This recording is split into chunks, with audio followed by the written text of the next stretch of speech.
South, the University of the Philippines, Cebu is currently holding its annual Oblation Run. Nako, inabot mo ba ito doon sa Inabot ko Diliman? yan. Nako, ano kayong mga nakita nitong katabi ko? Mamaya, for details, we have our man in Cebu, Dale Israel. Dale, nagtakip ka ba ng mata? Mga alas 12 pasado kanina ang tanghali, Lord, nagsimula yung nagmamarcha, yung mga nakahubad ng mga 50 estudyante at alumni na siyang inaabangan ng marami dito sa UP Cebu Campus ito sa Lahug, Cebu City. Dala ang mga placards laban sa korupsyon at patuloy na mga pagsamantala ng batas laban sa para sa kalikasan. Ito kasi ang nakikita nilang sanhi noong massive flooding dito sa Cebu noong Typhoon Tino that killed hundreds of Cebuanos and destroyed several houses here in Cebu. They're also chanting na ikulong na dapat yung mga kurakot, that truth also should come out in the investigation on corruption. According to Ryan Caballo, the designated spokesman of APO Fraternity and Sorority, which are the organizers of the activity, said that this yearly tradition is so apt for the times now.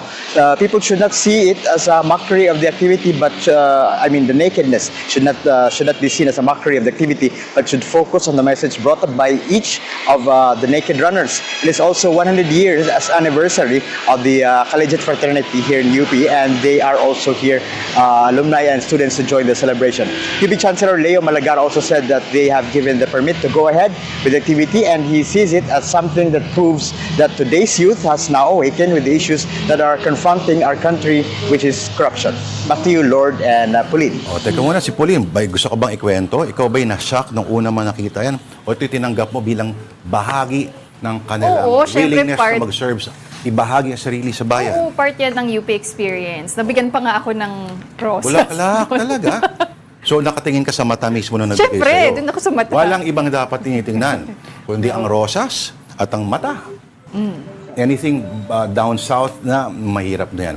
Pero, alam mo, dapat magpapatato ka lang sa anong bahagi ng katawan mo. Any identifying mark, siguro After na lang. After na lang.